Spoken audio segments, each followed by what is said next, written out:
Leon Fraser squinted through the massive telescope, his fingers dancing across the control panel with practiced precision.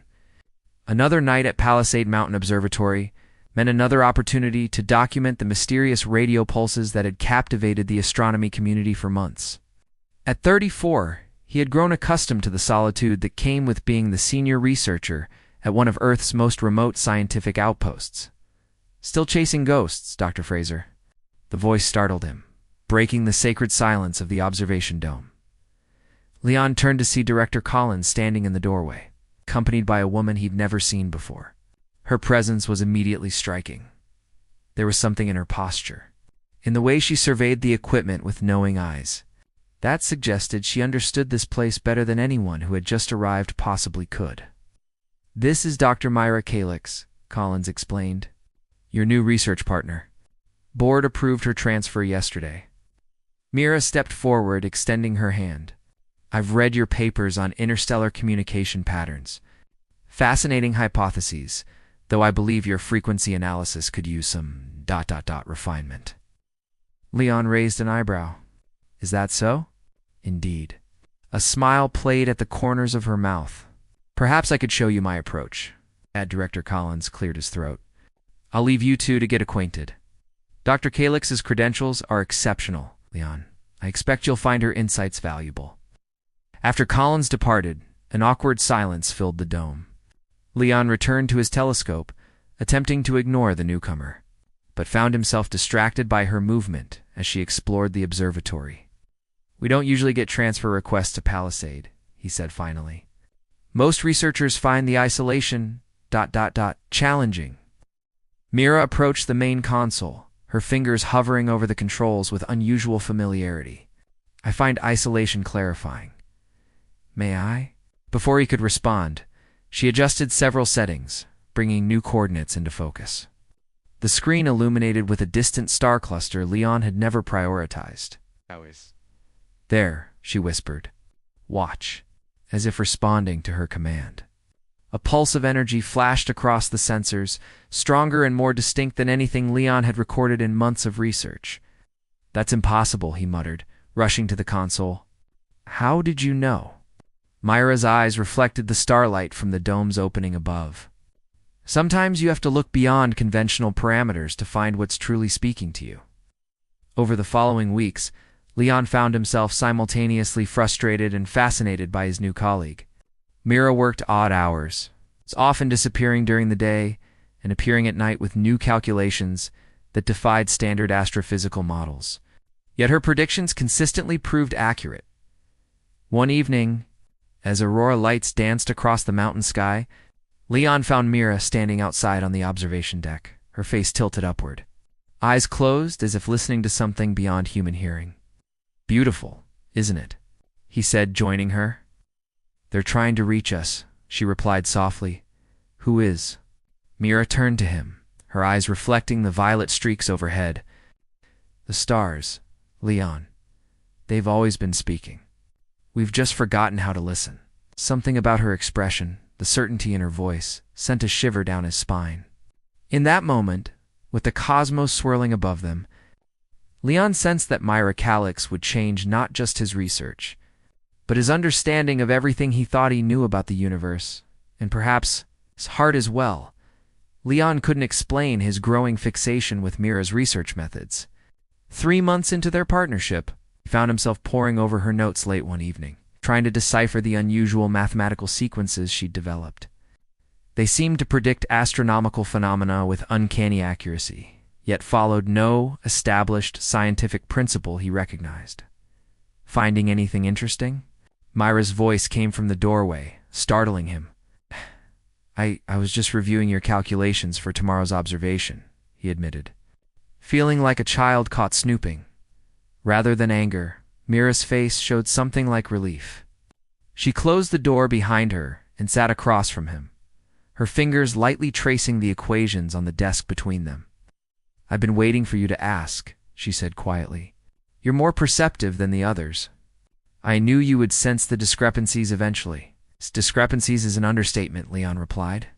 "Your equations predict stellar movements that should be impossible according to every law of physics we understand." Mira took a deep breath. What if I told you those laws are incomplete?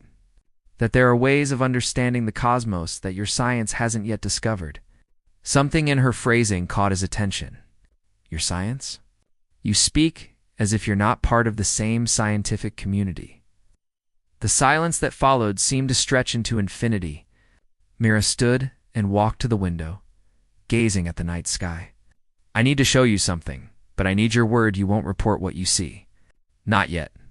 Leon hesitated, only briefly before nodding. You have it. She led him to a small equipment shed behind the observatory that he had assumed housed maintenance tools. Inside, however, was an array of technology unlike anything he'd ever seen, crystalline structures connected to what appeared to be liquid metal interfaces. This isn't possible, he whispered, reaching out to touch one of the pulsing crystals. My world is dying, Leon, Mira said softly. A neutron star near our system has begun to destabilize. The gravitational waves will tear our planet apart within a year. Leon stared at her, understanding slowly dawning. Your world. You're saying, I'm not from Earth, she confirmed. I was sent here because your planet has experienced similar stellar threats in your ancient past. We detected evidence that your ancestors once possessed knowledge that might help us stabilize the star. Ow. In the dim light of the alien equipment, Leon noticed for the first time a faint violet undertone to Mira's skin when she passed near the crystals. What he had attributed to unusual lighting or his tired eyes was actually her natural complexion showing through whatever technology disguised her true appearance. Auroras, he realized suddenly, they're not natural phenomena. They're communications, aren't they? Mira nodded. My people are sending data.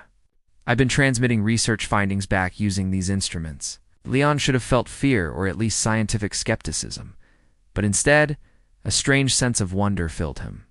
Why reveal this to me now? Because I've discovered something unexpected, she said, her eyes meeting his with an intensity that made his pulse quicken. There's a resonance pattern when we work together, harmonic convergence in the data. Somehow your mind and mine together are creating breakthrough algorithms that neither of us could develop alone. She stepped closer, her hand hesitantly reaching for his. And because I can no longer pretend that my interest in you is purely scientific, as their fingers intertwined, the equipment around them pulsed with increased luminosity, the crystals singing with a tone that seemed to vibrate through Leon's very being. The impossible truth stood before him, an alien researcher from across the stars. Yet in this moment, nothing had ever felt more natural than her touch. It's helped me save my world. Leon, she whispered, her face inches from his. His response came without hesitation, surprising even himself. I will, whatever it takes. The mountain observatory became their sanctuary as summer faded into autumn. By day they maintained the pretense of conventional research, but nights belonged to them and their secret work. Leon learned about Mira's homeworld Lyra, a planet orbiting a binary star system 6-3. Light years from Earth and the advanced civilization, fighting for survival against cosmic forces beyond there. Control. Your people must think I'm primitive by comparison, Leon said one night as they calibrated the alien equipment beneath a meteor shower. Mira laughed, the sound like music. Not at all. Your species approaches problems differently, but with remarkable ingenuity. That's why I was sent here. We needed a fresh perspective. As they worked, their hands would brush, lingering longer each time. The professional boundaries between them had dissolved weeks ago, replaced by something neither could fully articulate. The energy readings from Mira's equipment showed unusual spikes whenever they worked in close proximity, a phenomenon neither could explain scientifically. One evening, as they tracked a particularly strong aurora display, Leon noticed Mira's disguise technology flickering. For brief moments, her true appearance showed through her skin, a delicate lavender shade, her eyes larger and more luminous than human eyes, containing depths that seemed to hold galaxies. You're beautiful, he said without thinking. The admission hung between them. Mira's equipment emitted a high melodic tone as she turned to him. My people believe that souls can recognize each other across cosmic distances, she said softly, that certain beings are connected by quantum entanglement that transcends space and time. She placed her hand over his heart. When I'm with you, the data patterns change. They harmonize in ways that should be mathematically impossible. Leon covered her hand with his. Is that your scientific explanation for what's happening between us? No, she whispered. That's just me trying to understand why, in all the vast universe, I found you. Their first kiss was tentative, questioning. The second answered with certainty. As their lips met again, the aurora overhead intensified dramatically, bathing the observatory in waves of green and violet light. The equipment in the room hummed with energy, displays flickering with cascading data. When they finally parted, breathless, Mira looked at the readings with astonishment. Leon, look at this. The resonance pattern, it's stabilizing. The screens showed a complex algorithm taking form spontaneously, equations that neither had programmed, solving problems they had struggled with for weeks. It's responding to us, Leon realized. To this connection between us. That night changed everything. Their work accelerated, breakthrough after breakthrough emerging from the strange synergy between them. Each touch, each shared glance seemed to strengthen the mysterious link that allowed them to see solutions invisible to either of them alone. Yet as their relationship deepened, so did the complexity of their situation. Leon found himself falling in love with a woman who would eventually return to her world, a place he could never follow. Myra's communications with her people became more urgent as the neutron star's deterioration accelerated. They want me to return, she admitted one night, her head resting on his chest as they lay watching the stars through the observatory's dome. They believe we found enough to attempt stabilization. Leon's arms tightened around her. When? Soon? But there's a problem. She raised herself to look into his eyes. The solution requires both of us. Our resonance pattern is the key to mathematical harmony our connection creates. Then I'll go with you, he said immediately. Mira's expression grew troubled. That's not possible, Leon. The journey would kill a human. And even if you survived, you could never return to Earth. The impossible choice loomed before them. Separate forever, risk everything for a chance to save her world, and preserve what they had found together. As the first light of dawn broke over the mountain peaks, they held each other tightly, knowing that time, the very thing they had been trying to manipulate through their research, was now their most precious and limited resource. The Palisade Observatory buzzed with unusual activity. News of Leon and Mira's breakthrough, research carefully edited to omit its true origin, had attracted attention from the international scientific community. Director Collins beamed with pride as funding poured in, oblivious to the real story unfolding beneath his nose. The National Science Foundation wants to send a team, he informed them over morning coffee. They'll arrive next week to review your findings. Leon exchanged a glance with Mira. Next week might be difficult with our current phase of observations. Nonsense. This is exactly the recognition Palisade deserves. Collins slapped Leon's shoulder. Whatever you two have going on in that dome has revolutionized our understanding of stellar physics. They're calling it the Fraser-Calyx model. After Collins left, Mira whispered, We have 4 days at most. The neutron star's degradation is accelerating. At night, alone in their secret workshop, they face the impossible equation of their future. The solution they'd developed required simultaneous transmission from both Earth and Lyra quantum bridge stabilized by their unique resonance pattern. Your people could find another human to work with, Leon suggested, though the thought pierced him like a physical pain. Mira shook her head, her true violet complexion visible now that they were alone. The resonance is specific to us, to you and me. It's not replicable. She touched his face gently. My scientists believe it's the result of compatible neural patterns that exist in perhaps 1 in a billion pairs of individuals across different species. Cosmic soulmates? Leon tried to smile. Something like that. Myra's eyes glistened. Leon, there's something else. If I return alone, the connection breaks. Our solution fails. And if you stay, your world dies. Leon finished the terrible calculus aloud. They worked through the night, desperately searching for alternatives. Near dawn, Mira received a transmission that made the crystals pulse with urgent frequency. The star's outer shell has begun to collapse, she translated, her voice tight with fear. My people are evacuating critical populations to colony moons, but they can't save everyone. Millions will die without our solution. Leon paced the small room. There must be a way to maintain our connection across space. There is, Mira said quietly. But it would require reconfiguring my transportation technology for a purpose it wasn't designed for. It would be experimental. Dangerous. Tell me, instead of physical transport. We could attempt to consciousness link a quantum entanglement of our minds across the void. Her fingers traced one of the crystal arrays. Your physical body would remain here, but part of your consciousness would connect with mine on Lyra. Would it be enough to maintain the resonance? Theoretically. But the risks, ... double quotes. She couldn't finish. What risks?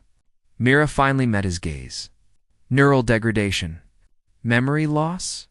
In the worst case, your consciousness might never fully return to your body. Leon took her hands in his. If it fails, your world suffers. If we do nothing, your world suffers. The choice seems clear. I can't ask this of you, Myra whispered, her fingers tightening around his. You're not asking. Leon drew her close, feeling the subtle difference in her body temperature. The alien rhythm of her heart beat against his chest. Some things are worth any risk. In the pre-dawn light filtering through the windows, they moved together with the desperate tenderness of those who measure their remaining time in hours. Each touch, each kiss felt like a promise neither was certain they could keep. The crystals around them pulsed in harmony with their entwined bodies, creating patterns of light that danced across their skin like liquid stars. Later, as Myra slept in his arms, Leon watched the first rays of sunlight touch her violet skin. He memorized every detail, how her eyelashes fluttered with dreams. The subtle pattern of luminescence that appeared along her spine when she breathed deeply. He wondered if these memories would survive what was to come, or if they would be the price he paid for the chance to save her world. He didn't regret his decision. In a universe of infinite possibilities, he had found someone worth crossing galaxies for. Whatever happened tomorrow, that truth would remain written in the stars they had both studied so carefully. The day of Myra's departure arrived with a clarity that seemed almost cruel. The mountain air was crisp, the sky a perfect blue that would soon host their final experiment. They had transformed the equipment shed into what Mira called a resonance chamber, surrounding it with sophisticated jammers to prevent detection. The Federation team arrives tomorrow, Leon said as they made final adjustments. Perfect timing. Mira smiled sadly. When they find you unconscious, tell them you were working late and don't remember what happened, if I remember anything at all. He kept his tone light, though fear gripped him. You will. She placed a crystal pendant around his neck. This contains quantum-linked particles that match ones I'll wear on Lyra. They'll help stabilize our connection. By sunset, they were ready. The aurora had begun early. Unusually bright ribbons of light dancing overhead Myers, people sending the coordinates for transmission. Around them, the crystals hummed at increasing frequency, building toward resonance. Last chance to back out, Mira said, her voice steady despite the tears in her eyes. Not a chance. Leon took her hands. I have a theory that our connection isn't just mathematical. Some things transcend even the laws of physics, a romantic notion for a scientist. I'm expanding my hypotheses. I smiled. Ready when you are, Dr. Calix? Myra activated the sequence, then moved to stand opposite him in the center of the chamber. Between them floated a sphere of light, pulsing with their combined resonance pattern. The connection requires physical contact at the moment of transmission, she explained, reaching for him. When the aurora reaches its peak, we'll be linked. As they embraced, the light from the equipment intensified. The crystal at Leon's throat grew warm, synchronizing with its twin against Mira's violet skin. Above them, the aurora blazed across the sky in waves of green and purple. Remember? She whispered against his lips. Find me in the pattern. Their kiss deepened as the chamber filled with light. Leon felt a sudden vertigo, as if he were simultaneously falling and floating. Mira's form began to shimmer in his arms, becoming translucent, then transparent. The last thing he heard was her voice. no longer in his ears, but somehow inside his mind. I'll hold our connection. Find your way back to me, then darkness. Leon awoke to the concerned face of Director Collins and two paramedics. He's coming around, someone said. Dr. Fraser, can you hear me? What happened? Leon managed, though he knew exactly what had occurred the night before. We found you unconscious in the storage shed, Collins explained. Some kind of equipment malfunction, apparently. Where's Dr. Calix? Leon asked, feeling the weight of the crystal still against his chest, hidden beneath his shirt. Collins looked uncomfortable. That's the strange thing. She's gone. Her quarters are empty. No note, no resignation. The NSF team is quite disappointed. Over the following days, Leon maintained the pretense of confusion while secretly monitoring the astronomical data. The neutron star's emissions had stabilized. Their solution was working. Each night, he would touch the crystal pendant and feel a faint warmth, a subtle pulse that matched his heartbeat. 3 weeks later, as he worked alone in the observatory dome, a familiar pattern appeared in the aurora. Using Mira's equipment, hidden now in a secret compartment beneath the observatory floor, he translated the message, connection holding, star stabilized. Our worlds now linked through us. Find me tonight in dreams. That night, as Leon slept, his consciousness drifted along the quantum bridge they had created. Across unimaginable distance, he found himself standing under alien skies, where two suns cast golden light across purple fields. Mira waited for him there, her true form even more beautiful than he had imagined. It worked, he said in wonder, taking her hands. Better than we hoped, she replied. The resonance pattern has stabilized both the star and our connection. My scientists believe it will strengthen over time, so I can return to you this way. Through dreams. For now, her smile held promise, but we've discovered something remarkable. The quantum bridge we've created is evolving, becoming more stable. Eventually, it might support more than just consciousness transfer. I mean that boundaries between worlds are not as fixed as we once believed. She drew him close. Time and space are malleable for those willing to rewrite the equations. Her twin suns. They walked together through fields of luminescent flora, planning for a future neither had dared to imagine. One where the distance between stars was no longer an insurmountable barrier, but simply another problem waiting for their unique solution. Back on Earth, Leon's body slept peacefully, the crystal at his throat pulsing in harmony with its distant twin. Above the mountain observatory, the aurora painted the sky with promises written in light. Messages from a world now inextricably linked to his own through the most powerful force in any universe. A connection that defied every law except the one that had brought them together.